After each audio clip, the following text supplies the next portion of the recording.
Todo indivíduo é titular de direitos, mas existem direitos que ultrapassam o âmbito individual, abrangendo a coletividade, como os direitos trabalhistas e o direito à saúde.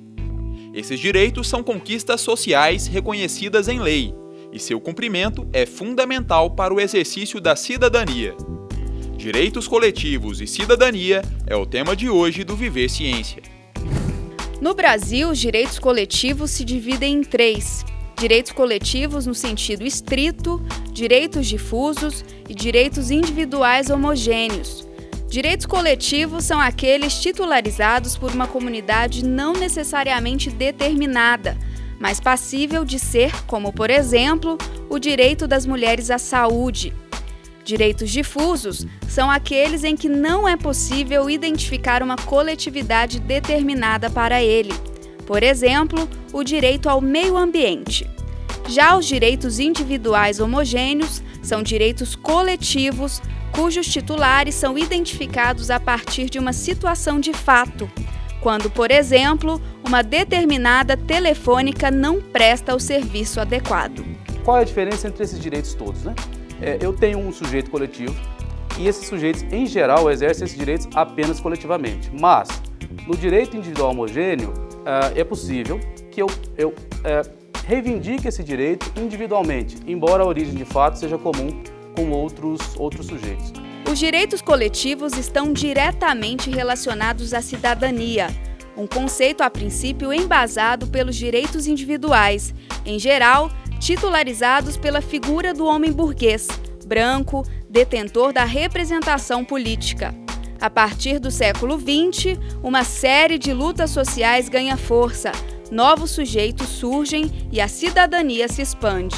Quando eu tenho mulheres votando, quando eu tenho crianças com direitos, quando eu tenho políticas públicas para a juventude, eu amplio esse conceito de cidadania porque esse conceito está imbricado exatamente nesse conjunto de prerrogativas de ser político, de atuar na cena pública.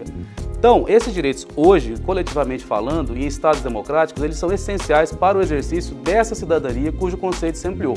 Apesar dos avanços históricos, boa parte dos brasileiros não conhece a fundo seus direitos e não busca meios para que eles sejam cumpridos. A cidadania no Brasil é considerada passiva. As decisões políticas se concentram na figura do Estado e o cidadão está sempre à espera de alguém que decida por ele. Nós precisamos hoje no país, para fortalecimento da cidadania, exatamente do oposto. Uma cidadania de caráter mais ativo, com maior participação popular, com criação de mecanismos para que os brasileiros se manifestem, tomem decisões e também se corresponsabilizem pela gestão da coisa pública e, obviamente, pela garantia de direitos que são individuais, coletivos ou que sejam.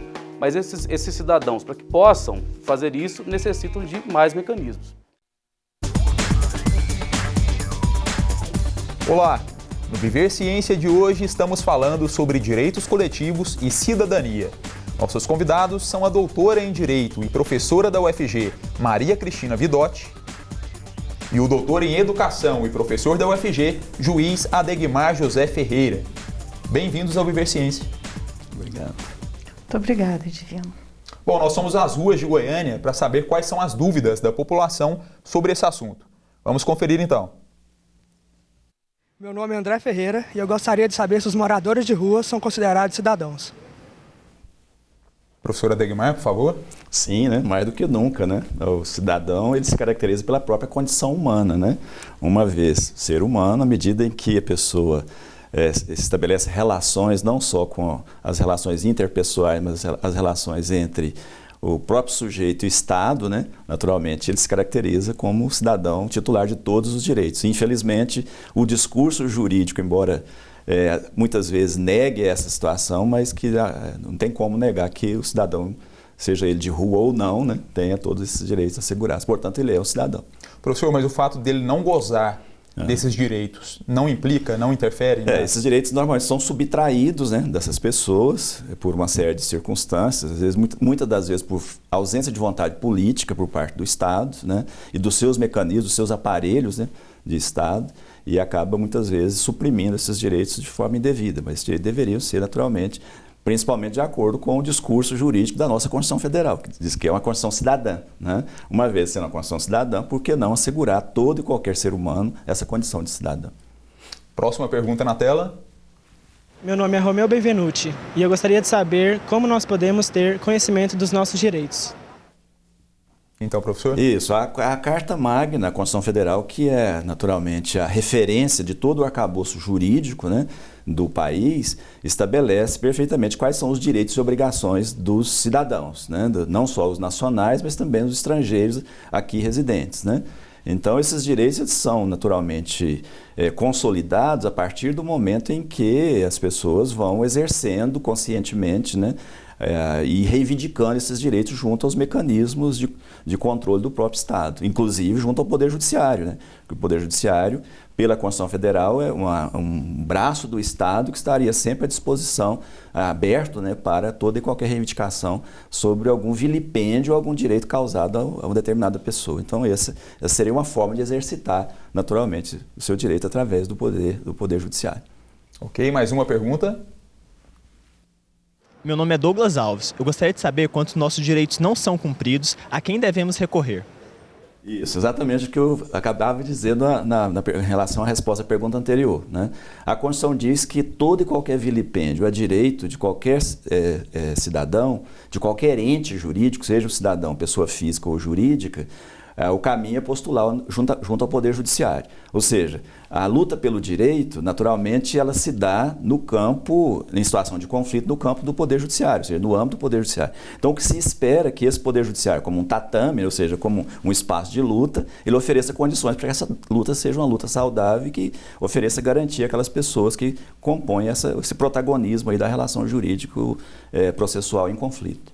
Professor, para ficar mais claro para o nosso telespectador, o Poder Judiciário é o Ministério Público, as defensorias? O Poder Judiciário, ele distingue do Ministério Público. O Ministério Público é uma instituição importantíssima que atua junto ao Poder Judiciário, certo? O Poder Judiciário é composto de juízes, desembargadores e ministros, né?